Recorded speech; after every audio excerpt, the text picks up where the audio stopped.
everyone. Welcome to episode 28 of Stray Dog Footy, an American podcast on Australian rules football. Some people call me Frodo, and it's close enough to my real name. I saw a t-shirt the other day that read something like, "I'm Norwegian and you can't pronounce my name." Well, that's certainly true in my case, whether you naturally speak with an American or an Australian accent. It certainly was in my case when I first moved to the United States as a kid. The Brooklyn accent certainly didn't help at all. So I think Frodo works just fine, for our purposes here anyway. Well, enough about me. The grand final is set. One preliminary was a close contest, and the other went more in the way of a thumping, especially late in the game. First up, we had the Tigers narrowly besting the Power, and all credit to Richmond. It seemed like they had erected an invisible and impregnable dome whose circumference lined up with their defensive 50-meter arc perfectly. Try as they may, with the sands of the hourglass passing inevitably through the Narrows, there just seemed no way for Port Adelaide to get in position to take back the lead. At the final siren, it was the Tigers by the low score of 46-40. Heartbreaking for the South Australian team and crowd, no doubt, having been on top all season long, just to fall a few points short, just one step away from the grand final. And though this may be a small consolation, Port fans really have to be happy with how far they have come from last season. Anyone else remember that Powers coach Hinckley was basically about to be fired? How improbable it seemed that he would be keeping his job by his team actually making the finals in 2020. Well, they did that and much more. And I expect that next year we will see more of the same. But I have to hand it to the Tigers. You know, back-to-back trips to the grand final is pretty impressive. Put aside the fact that 17 other teams are also competing to get there. Consider this. Those 17 teams are all focused in on emulating and at the same time besting you. You stood out among the rest last year. Everyone else is now looking at you like an anthropologist with a 1-inch brush, digging into your system and your players, layer by layer, searching for both strengths and weaknesses. I know that in 2016 the Bulldogs shocked many people with their fast handball type play, something they did arguably better than anyone in the league. Boom, they win the flag, and everyone takes notice. Come 2017, almost every club now seems to be handballing like they're playing hot potato. Call it a premiership hangover if you want, and there may be something to that, but part of it is undoubtedly that everyone has you in their sights, and that much more dialed in. So again, kudos to Richmond for making it back to the big dance. Then the following day we had the Cats curb stomping the Lions, especially in the second half. The exuberance of youth faltered before the mature and strong play of Geelong, giving the Hooped Ones the win by a score of 82-42. And with the offensive and explosive arsenal the Cats possess, it may even be easy to forget to mention how great their defense is as well. Well, I, for one, certainly wouldn't bet the mortgage on the over this coming weekend, for sure. But take nothing away from Brisbane. Under Coach Fagan, they have climbed the ladder year after year at an astounding pace, and they aren't going anywhere, if I had to guess. And of course, congratulations go out to Lachie Neale on winning the Brownlow with a ridiculous amount of votes, especially in this COVID-shortened season, even if he did have to present the medal to himself. A little closer to home, congratulations also to star Bulldog Jackson McRae for his career best count in the Brownlow votes. With his 15 votes, he shares 5th spot with Patrick Dangerfield, Luke Parker, and Dustin Martin. Not bad company, to say the least. So apparently, while you can take the grand final out of Victoria, it seems it is considerably more difficult to keep Victoria out of the granny. And I'm not just talking about the strip of MCG turf they trucked in either. Despite the hub life, the isolation, the restrictions, and the fact that you would be hard-pressed to find a better AFL season for the non-Victorian teams to dominate, two teams from opposite sides of Port Phillip Bay now are poised to fight for the silverware, almost 900 miles or 1,500 clicks away. Well, what do you think? Are these the teams you thought would make it into the granny? Some people have commented that it would be fun if I mentioned my tips each week on this podcast. Well, as you may have noticed, I will sometimes allude to them, but I rarely commit. And that is for two reasons. One, I always tip the Bulldogs, no matter the odds. I can't bring myself to go against my club. I don't have a lot of faith in much these days, but I always have to believe that the Doggies can beat anyone on any given game day. Now, if they will, that remains to be seen, and is a primary reason for the ulcers and cardiac arrhythmias I'm sure I'm developing. And reason number two is I'm really not any good at it. Sure, I have decent weeks where I only miss one or two tips, but some weeks I'm horrible. And this preliminary round was the worst I have ever done. Yep, missed them both. So if I fail to mention my tips for the week in future episodes, know that if the Doggies came away with a win, I got at least one right that round. But that being said, I was put on the spot while doing an interview on the Yank on the Footy podcast by Craig a few days ago, and I did pick the Cats. If nothing more than to see Gary Ablett Jr. ride off into the sunset with his head held high. I agreed that it would most likely be a low-scoring affair. Both of these teams know a thing or two about defense. And if it rains, which seems quite possible at this stage, the score could be even lower than expected. Still, it has the potential to be one of the great grand finals in history. The match is scheduled to start at 4:30 a.m. here in the Eastern Time Zone of the United States, and you can watch it on, or set your DVR to, Fox Sports 1. I will post a link to the interview on A Yank on the Footy in the show notes should you want to check it out. The other guest, Rick Shaibani, had a lot of interesting things to say, and it's definitely worth checking out. You could even skip my nonsense. And of course, I'd like to extend my thanks to Craig Vessels for having me on the show in the first place. But how about you? Who are you picking? Hit me up on social media or via email at straydogfooty@yahoo.com to let me know your premiership tip. And also, how are you watching the grand final this year? Is it going to be very different with the COVID restrictions and later start time? And what are your traditional grand final day snacks? Meat pies? Sausage rolls? Let me know. I, for one, am setting the alarm early as my buddy is coming over at around 4 a.m., whereas in times past the granny would start at just after midnight. So this year, instead of making our usual late-night taco run, we will be having some breakfast burritos, made with Mission brand tortillas, of course, as they have been the longest-running sponsor the Bulldogs have ever had. In fact, even with the uncertainty of COVID looming over the AFL season, Mission still recommitted to continuing being a major partner of the Western Bulldogs this year. How freaking cool is that, right?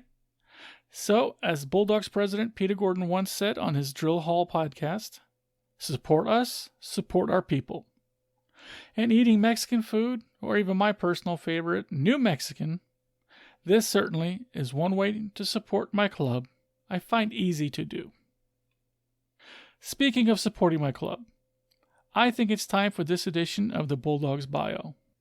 Today, I would like to talk to you a little bit about not one single person, but a whole group of amazing people who it was my great honor to meet, and it is my pleasure to keep in touch with. I am referring to the one and only Bulldog Cheer Squad. You've seen them in seasons past on TV, maybe even in person, gathered up behind one of the goals, waving the giant flags and pom-poms, holding signs and banging drums, in general making a huge nuisance of themselves whenever an opposing player is lining up for a set shot on goal. The more obnoxious, the better. Of course, none of that this season. Thanks a lot, COVID. And it just doesn't seem right for a Sharon O'Villain tent to fly towards the goalposts without that throbbing angry sea of red, white, and blue willing it to fade towards the behind post. As cool as the life-size poster board cutouts were, it just wasn't the same. And yes, I did send in my photo to be a part of it as well, but I never did find myself, if I was even lucky enough to make it in there at all. But you have probably seen many of the die-hard core cheer squad members on TV this year anyway. After a score especially, in their homes, on their couches, dressed to the nines, waving and clapping for all they're worth, looking for all the world as some insane crossover between the Bastille Day party, a 4th of July celebration, and an episode of Hollywood Squares. People who in their exuberance, dedication, and love of the club make me seem somewhat tame and normal, despite recently being told that I may be in need of an intervention when it comes to the purchase of Bulldogs merchandise and apparel. And how much joy did I receive when during every Bulldogs game this year I recognized a familiar face in most, if not all, of the Zoom meeting-like boxes. How I wished I was watching a match in person with them again, and how fondly I recalled meeting them last year. I hadn't been in Melbourne very long when one night, after returning to my hotel room and its internet connection, I was greeted by a comment on my Facebook post about my first visit to the kennel. It was from a member of the Bulldogs Cheer Squad who, as it turns out, is celebrating a birthday right now as I'm recording this. Anyway, this lovely message read, "We would love to have you come out and hold the banner with us on Saturday night. You are even welcome to join the cheer squad for the game. We can give you a front row seat." Now, I had indeed wanted to join the cheer squad for a game. Having seen them on TV for a few seasons, it was definitely something I wanted to try to do and cross off my bucket list. And if memory serves, I had done a little bit of research and I understood that you could enter the stadium with a regular ticket and then go pay a small fee to be able to sit with the cool kids. Sounds easy enough, but if you have ever walked around Marvel Stadium, which I had just done a day before actually, you realize that it is freaking huge. And I had horrible visions of me stumbling around inside, lost before and possibly during the match, looking for a contact person. Not an ideal way to experience my first Bulldogs game, for sure. But never in a gazillion years had it occurred to me that I could actually be standing out on the field at Marvel Stadium. A place I had to come to see as something of a hallowed ground, a place where the Bulldog spirit can lead to footy miracles happening, let alone actually participating in a holy rite as my team runs past. And I hadn't even asked. All I had done was post about how excited I was to finally visit the kennel. My reply, after scraping my lower jaw off the tile floor, was, "Oh my goodness, I'm speechless. What an absolute honor. I was hoping to upgrade and sit with the squad. Thank you. What do I wear? Where do I go?" She gave me more specific instructions, and it turns out, easy enough, that it was right behind the goal where they always sit during away games. I swear sometimes I just make things too complicated for myself. And then she wrote, "Just wear your red, white, and blue." This would not be a problem. Pretty much everything I wore over there were of the tricolor variety. As that first visit to the kennel, I hit the Bulldog shop pretty hard. In fact, in that Facebook post, I believe I mentioned something about spending my grandkids' inheritance. I also remember one Melbourne tour operator asking me something about just how many pieces of Bulldogs kit I was wearing. I believe I said something about still needing to find underwear. I never did, but that second empty suitcase I brought was still bursting at the seams from all the Bulldogs merchandise. But anyway, on Saturday, June 15th, more importantly, round 13 of the 2019 AFL season, I rock up to Marvel Stadium. It wasn't my first visit, of course. I had walked around it my first day in Melbourne, and even attended a match there on Friday between the Bombers and the Hawks. But now, even though it was a Carlton home game, the Bulldogs and their fans were in the house. I made my way to one of the narrower ends of the field, the Southern Cross train station end, and proceeded to hand over my money for the upgrade to a staffer, but was interrupted by the words, "Nope, no charge for him, he's a special guest." I was like, "I am?" But before I could clarify the situation, I was whisked away down to the front row, where I was rapidly introduced to dozens of people while we walked onto the field and down the race to where the red ponchos and the evening's game banner had been stored. Now, to say this was a bit of a whirlwind is something of an understatement. I remember some of the names of the people I met, mostly because I have since communicated with many of them. But one person's name I already knew in the group, and that was Scott West. One of the greatest footballers to ever wear the red, white, and blue, and whose photos and story I had studied at the AFL Hall of Fame just the day before. When we were introduced, I managed to not mention how many of his footy cards I had collected. You know, playing it cool. But I think I mentioned something about having seen his son Riley playing in the VFL earlier in the day, which had been pretty awesome too, honestly, knowing that the young gun would soon make his AFL debut. But even as calm and collected as I was trying to remain, I sure didn't say no to having a photo taking with the legendary Hall of Famer either. We next donned the red ponchos to protect our clothes, and around this time, Bulldogs captain Easton Wood comes walking past us and greets the group. I tell you, it was all so surreal.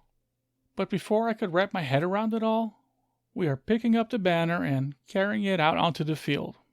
It was so strange, walking onto this magical place I'd seen on TV. And it looks even more immense out there. The biggest space under roof I've ever been, for sure. Somehow I managed to not screw up raising the banner. Not sure I really helped much though. But it was amazing. And boom, there comes the team. The song plays, Sons of the West. The air is electric. I stand taking it all in, soaking up as much sensory input as my narrow bandwidth will allow. And then we break it down and scurry off the field. Wow, it was over. I had actually done it. I had raised the Bulldogs banner on the grass of Marvel Stadium. But hold on there, fat boy. The work had only just begun. Sitting in the front row of the cheer squad carries a certain amount of responsibility. And as much as I loved every minute of the experience, it was a lot more physical than I had anticipated. Turns out those pom-poms, flags, and signs don't wave themselves. And I dare say that even the most fervent church service has nothing on the standing, sitting, jumping, clapping, and singing that goes on in a cheer squad. After the game, which we won by a score of 103-100 by the way, so yeah, lots to cheer for and against, I was exhausted and yet so proud. Even if in something of a state of denial. Had all that really just happened? But mostly just overwhelmed by the welcome I had received. But it wasn't over yet, as before we left the stadium, I was asked if I wanted to join the cheer squad at the kennel for banner making a few days later. How could I say no? Not that I wanted to, of course. Just tell me when and where. So on the following Thursday, I think it was, I spent literally almost the entire day at the kennel. I went in early enough to have lunch there and to mingle with some of the players and a few people I had previously met. Before the cheer squad showed up after hours for the banner making, I actually took a little stroll throughout Footscray. I even went to the library. How could I not stop in? The posts outside were painted red, white, and blue. Still from, I'm assuming, the 2016 Premiership. But soon back at the kennel, we were clearing out the tables in the cafeteria to make room for the huge banner, which turns out is about 90% clear shipping tape. Again, not sure how much help I was, but it sure was a lot of fun. Lots of laughs. And it's always great hanging out with and doing arts and crafts with people such as footy star Scott West and club savior Irene Chatfield. And the fact that the banner was for Woody's 150th game the next weekend made it even more special. But mostly, I was just so impressed by how much work and dedication the cheer squad pours into what they do. Not for money, not for fame, just for the love of supporting our club. They might be a motley bunch from all walks of life, some arriving at the club via car, by train, on a bike, or on foot. But they all have at least one very important thing in common. They are all red, white, and blue, Bulldog through and through. And they are awesome. I can't begin to thank everyone enough for the gifts I received in Australia, but know I treasure them almost as much as your friendships. Even since returning to the States, members of the cheer squad have even continued to help me out with my long-distance barracking. Some have even sent me items in the mail and refused to let me compensate them for shipping. Though I haven't mentioned any member of the cheer squad by name, other than the more famous ones, I want you to know that it is by design.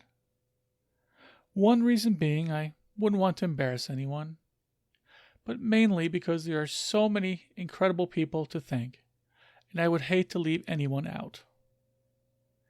Anyway, the ones who I've alluded to before, if they are listening, know who they are, and I hope they know they have my undying love and gratitude for everything they have done for me and continue to do for the club every day, every year. Many of them decades on. Thank you, one and all, and I hope to see you again in person soon, my friends. And if there happens to be an open seat behind goal on that happy day, I would be honored to fill it once more. Before I go, I want to share a little bit of personal news. If you have listened to some previous episodes, you probably know that I carry several Bulldogs memberships, and that I was looking to add more. Specifically, I was wanting to add an EJ Witness Social Club membership, but I had seen on the Bulldogs website that there was currently a wait list to get in. Well, I wrote the club to be put on the list, and I just received a response saying that since I am also a Top Dog Coterie member, the EJ Witness Social Club is inclusive with this. So yeah, that's pretty sweet. I'll have to see if I can somehow weasel my way into the Charlie Sutton Premiership Circle too. I'll keep you posted. Well, I think that should just about do it for this episode. As always, I thank you so much for listening. Though it may not sound like it, putting this little thing together is actually quite a bit of work. Not much in the way of manual labor, of course, not like being part of the cheer squad, but it does consume some time. I would be so very thankful if you would be kind enough to share a link to this podcast with your friends and family. Maybe even give me a like and a rating wherever you listen to your podcasts. This particular podcast can be found on your favorite podcast player or at straydogfooty.podbean.com, Podbean being where I personally like to listen to my podcasts.